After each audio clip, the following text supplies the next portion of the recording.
You are welcome to HN What's Your Say? The #1 listening show, where we discuss real issues with real people like you. We are still featuring R. Kelly. Real name, Robert Sylvester Kelly. AKA the R&B King. R. Kelly's attorney Jennifer Bonjean has filed a new motion contesting the Chicago, Illinois charges against R. Kelly, and requesting that the case be dismissed following the statute of limitations.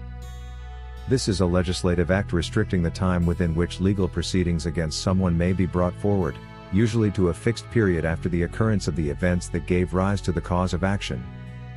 According to Bonjean, the Chicago allegations of explicit videos, and the claims that R. Kelly had been making efforts to have these retrieved he was already charged for back then. Retrying him for the same allegations would tantamount to double jeopardy, and therefore the statute of limitation holds. It's important to note that in the United States, a government agency is permitted by Congress to create under federal regulations its own statute of limitations, and when the specified time in this statute has run out, a claim might no longer be filed, or if it is filed, it may be subject to possible dismissal as long as a defense against the claim is raised that it is time-barred as having been filed after the statutory limitations period. When the statute of limitations has expired in a criminal case, the courts no longer have jurisdiction to deal with it. Important to note, however, most common crimes or misconducts that have statutes of limitations are duly distinguished from particularly serious crimes which may be brought at any time. In civil law systems, such provisions are typically part of their civil or criminal codes. The cause of action here will dictate the statute of limitations, which can be reduced or extended in order to ensure a full and fair trial. The intention of these laws is to facilitate conflict resolution within a reasonable period of time. The analysis of a statute of limitations also requires proper examination of statute of repose and tolling provisions and exclusions which move together. While the statute of limitations may be very strict in some civil jurisdictions like California where a case may not be filed after the statute of limitations has expired, in other areas, the courts may ignore these, and it will therefore be up to the defendant to plead it as a part of their defense. By filing this motion, therefore, Jennifer Bonjean is trying to communicate the following to the courts of law. 1.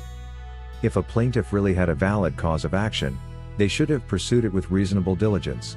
But coming up with claims after decades of no action simply doesn't add up like a good case by the claimants, and this should therefore be dismissed. 2. By the time a stale claim such as the one against R. Kelly is litigated, the defendant may have over time lost sufficient evidence that could have been very necessary to disprove the claim. 3. Litigation of a long dormant claim may result in more cruelty than justice for anybody involved in this case. And indeed, these are the 3 reasons the statute of limitations was created.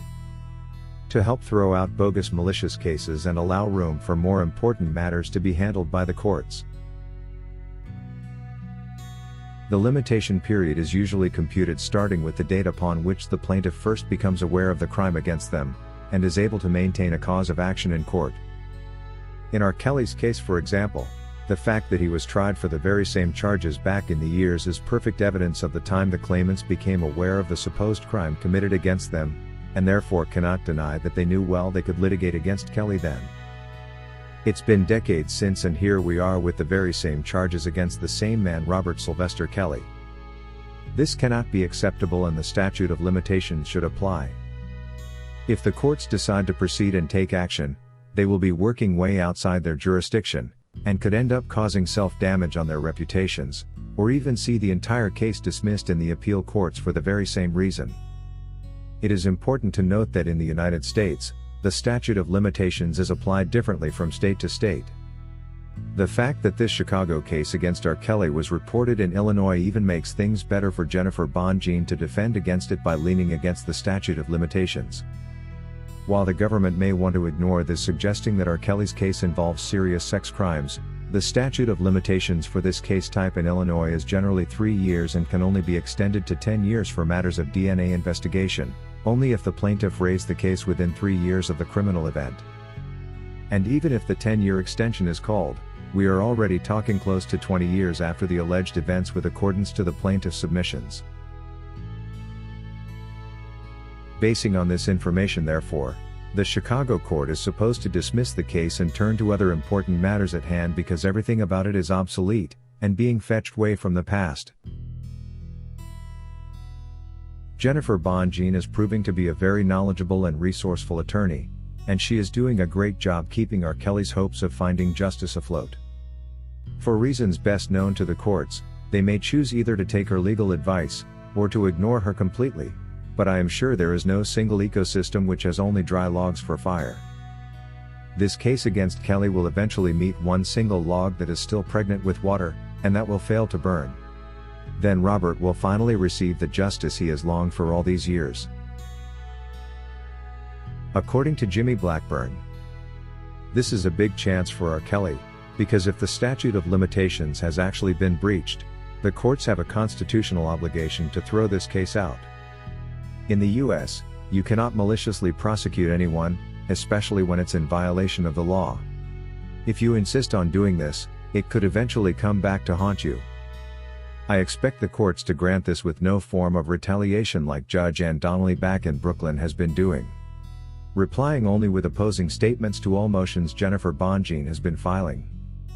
While the prosecution may want to assume these are new crimes by the defendant, this is not what their submission says, as it clearly refers to obsolete events they claim took place back in the 90s.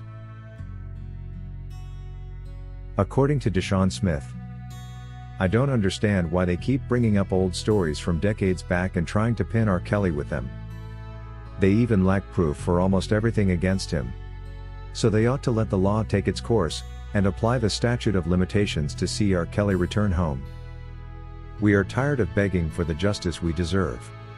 If the system is not careful, they will end up committing serious crimes in the process of litigating this rather obsolete case.